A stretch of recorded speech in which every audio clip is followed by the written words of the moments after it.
Honor and welcome back to this old house here in Narragansett, Rhode Island, where we are just a few months away from finishing up the restoration of this 1880s Queen Anne Victorian. And you can see all of the details starting to come together. These historic accent pieces right here, well, they are starting to go up. We have got the brackets here, we've got some rosettes, and later today we're going to see even more of those going up. And the colors are starting to pop as well. So we'll figure out how to get those historic Victorian colors just right. And of course, we've got the landscaping work going on, Mark, and we've got a driveway going in. Look at the industry here. This is awesome. Oh, this is going to be a great driveway. We actually have a few things going on. We got crushed stone as our base. So from the garage down to the curb, crushed stone. Except for two aprons. We have to get off the street, so we're going to have to cut that curb. Then we're going to put a cobblestone apron there. Gotcha. And then just as you get out of the garage, as you can see, we have a cobblestone apron going in over here. So the house never had a garage before, not when it was built, not when we came upon it. So this is a beautiful little addition. But garage means cars, which means a ton of weight. This is not a walkway we're building. No, but this is why I love what these guys are doing. First thing they did was they poured this concrete pad. For the entire length of the driveway or just here at the edge? It's just right here at the edge, but notice the grooves that are in the concrete pour. Very obvious right there. What's the reason behind those? So as you see these guys pounding the cobblestone into this grout mix. This here. Nice dry mix. When they pound those cobblestone into that mix, it's going to, there you go, it's going to grind itself right into that concrete pad and just kind of lock it together, which is great. So this sets our footing, so this is going to stabilize it, take all that weight for anything that comes over this area right here. And then on top of it, I mean, I am surprised at how dry this is, Mark. I mean, I'm thinking poured concrete or something, and that's not it at all. No, very dry mix. So the reason we want a dry mix is once they pound one down, it sits. When they put the others around it, if the mix was too wet, each one would float. So that's why we want to use the dry mix. But you're telling me that this is going to set up rock hard in a couple of days? Rock hard. So if you come back tomorrow or the next day and you try to scratch that, Kevin, you're going to hurt your fingernails. Gotcha. Okay. Yeah.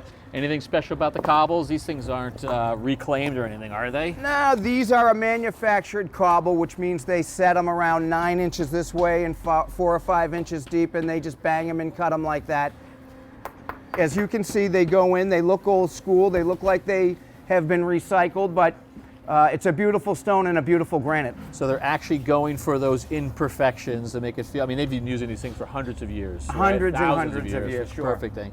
And so I can see that they've banged them in, they've set them to the line right here. Very nice. In terms of all these joints. Yep. These guys are going to take some of that polymetric sand. They're going to fill in all these joints. They're going to water that down. That activates the sand. Right. But what they're going to do is keep the joint down about a ½ inch from the face of the cobble. Set it down here, not have it come all the way up to the top. That's right. And they're going to expose the edges and the inconsistencies of the cobblestone, and that's just going to add to that authentic look. Almost as if it's a dried lay when you look at it from afar, right? Exactly. The other thing that we have to be conscious of is there's a pitch on this garage floor that starts in the back and comes to us and drops 4 inches. Yeah, most people aren't aware of that the garage floor is not flat. That's right, but if you come in on a rainy day or a snowy day, the snow or the rain is going to drip down to the floor and it needs to drain. Yeah. So what's important about that is you have to know what that height is on the existing curb, and you have to line that up with the height in the back and this door right here. So all of this pitch moves from that garage wall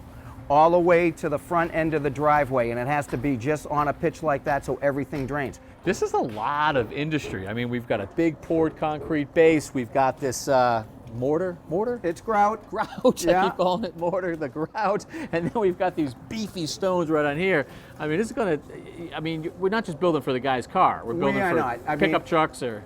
Well, don't forget, cars are one thing, but if you have to back up a truck to unload a couch or a piece of furniture or something like that, they're going to come onto this apron, and you're going to need that beef. It's a truck. Another piece of detail that you're going to notice, Kevin, is look at what they're doing over here. All right, so what do we got going here on the edge? So you can just see that they're switching bond, and this is what we call a border. It's only 2 cobblestones wide, but it's going to shape the rest of the driveway. So it's going to start here, as it does, and it's going to ride all the way down to the street. And it'll do whatever the blueprint tells it to do, but it's going to give it a little character, and it's also going to give a little visual. So cobbles for the apron, stone in the middle, and then cobbles along the perimeter. Right. And he just cut this right on site. I just watched him bang that sucker in half Yeah. right now, and he's just trying to smooth out those edges. Well, he's a good mechanic. That's what I love to do with my hammer when I cut an edge. That way it takes off like a clean break and it looks a little more authentic. But this guy here, he knows what he's doing. He's got to hit a mark to keep the bond correct. And that's sort of whacking it into that that base right there. That's going to set it in place. So that should give you some idea of the durability of this apron. Yeah. He has to use a 3-pound hammer just to bang these cobblestone into place. Well, I mean, I love the look. It is classic, and it's great to hear that you think that we're in good hands with our masonry crew right here. So. Oh, these guys are good mechanics. I love what I see. All right, thanks, Mark. Appreciate All right, it. Kevin.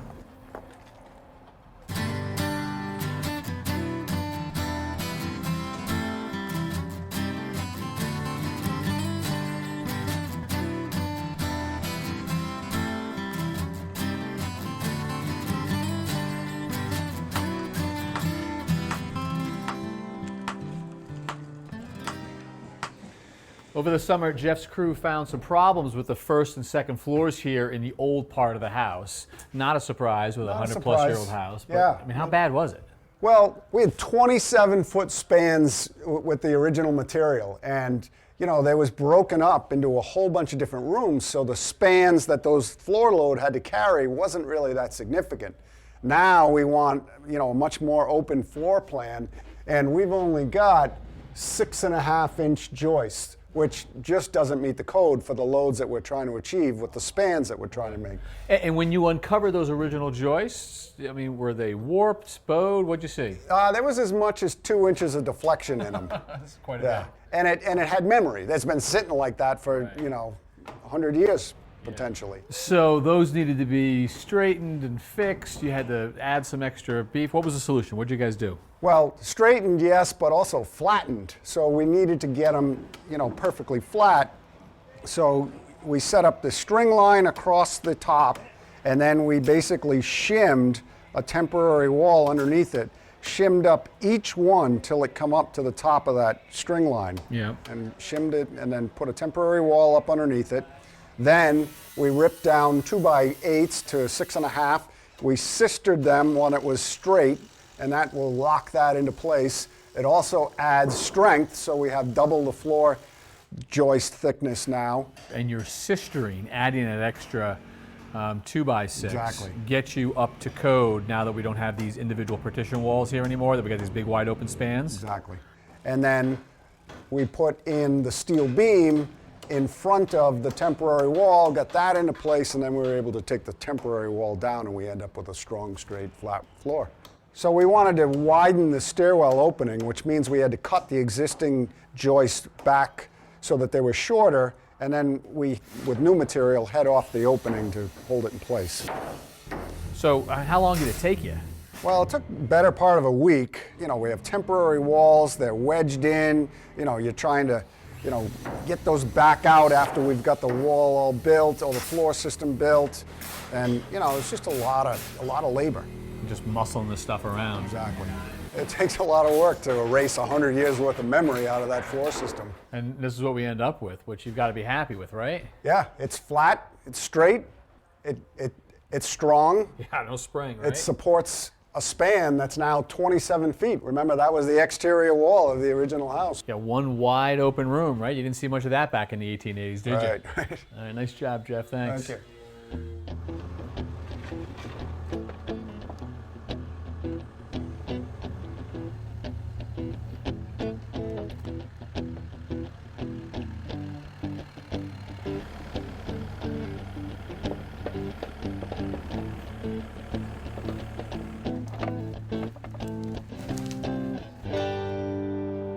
So Jeff, I know when you and Kevin were walking around the house, you talked about this finial right here and these brackets that go right up there. Yeah, for sure. This whole elevation, this whole gable end is just really spectacular with all the detail. And when we took it apart, it was basically, you know, really just damaged beyond repair.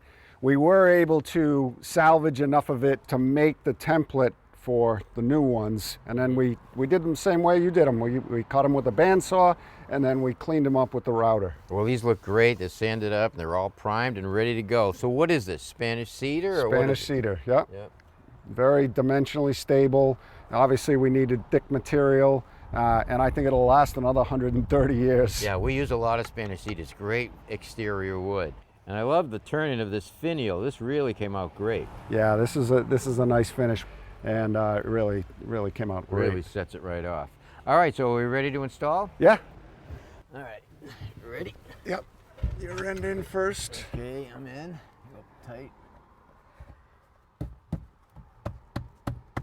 Nice tight fit. I can nail this. I can hit this side because it's getting. Oh yeah, nice. Okay. Now I get a clamp on that. Okay, I got it. Squeeze the rest of it. Oh yeah, there it goes. Nice. All right. Yes. Now, Yeah, it's gonna I got stay. some screw holes right over there, pre-drilled. All right.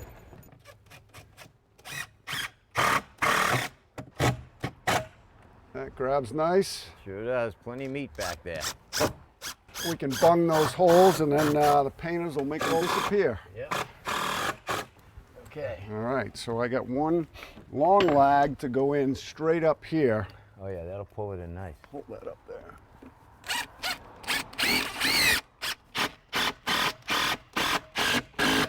Oh yeah, I felt that go up. Yep. Nice. All right, we take this off. Yep.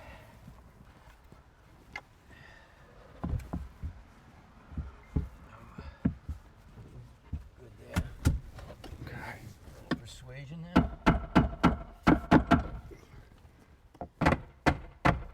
There it goes. There it goes. All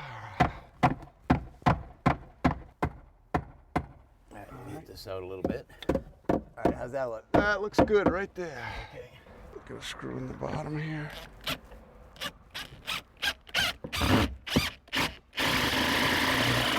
Oh yeah.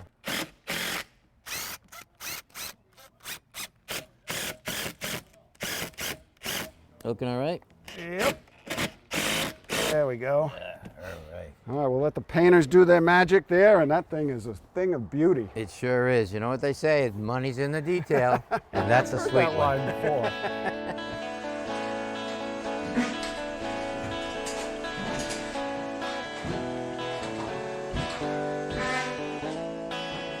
Okay, we're good. All marked off.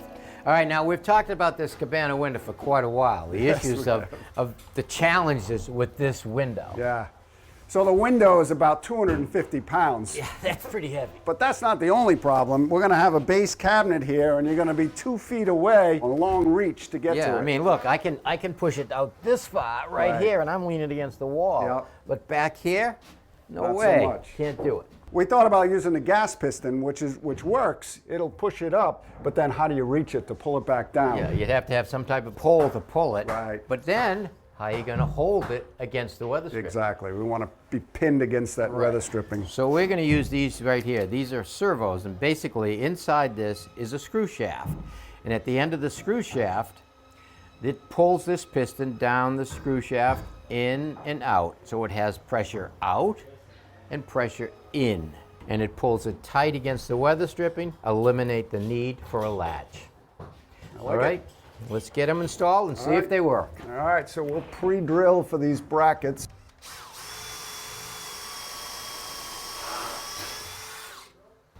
It's always a good idea to pre-drill a hole.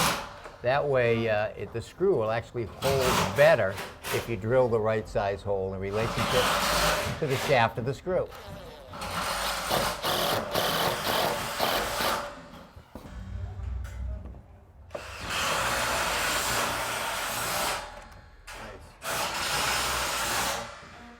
Cotter pin.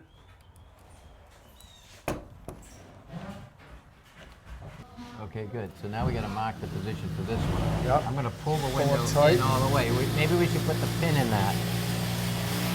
Right, get the exact size, Yep. exact spacing here.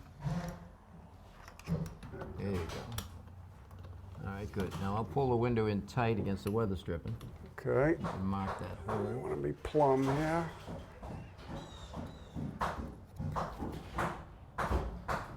Okay. Good? Yep. All right, so pre-drill a hole.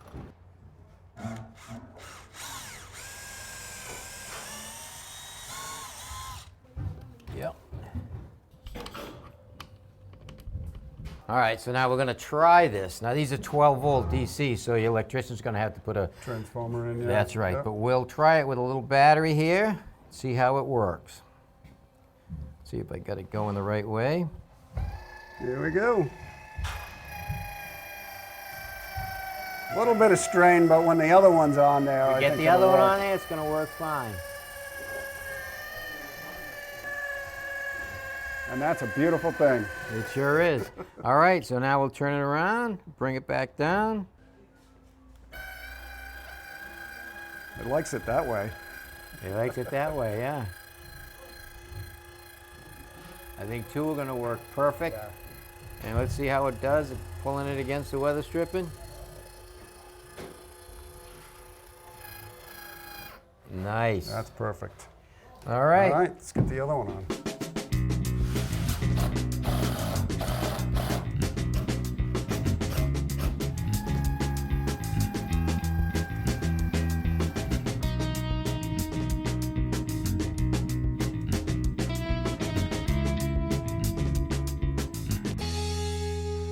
Queen Anne Victorians have a way of screaming, "Look at me." They call attention to themselves. And up until now, we've been talking about how they do that with trim, brackets, and rosettes and such. But today, it is all about the color.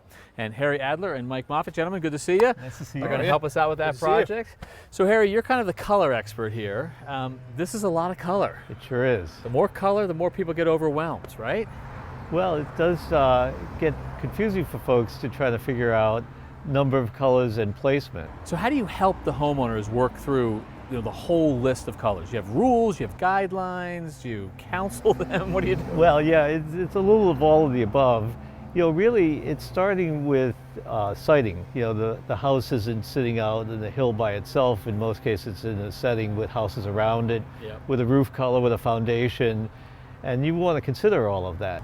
So that's sort of the context of the neighborhood, the adjacent houses. What about the larger neighborhood? And in this case, the fact that we are next to the ocean. Does that weigh into your decision? Absolutely. I mean, what weighs in is where it is, if it's a city setting versus a coastal setting, and also just personal preference. People respond to color, and also, historical information. We do refer to guides as to what would be typical on a different architectural style. And the Queen Anne, how would you describe that to a customer? How vibrant, how elaborate should that be? Well, it's detail and placement of color.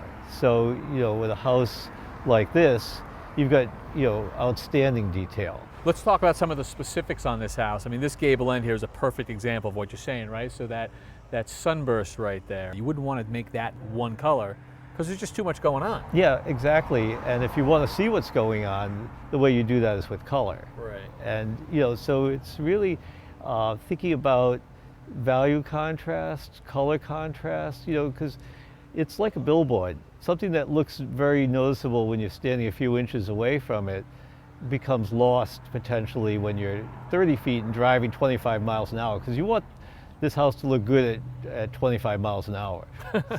Right. So when all of these decisions are done, Mike, you're the guy who's got to put it into play. You and your crew have got to make it happen. Yeah.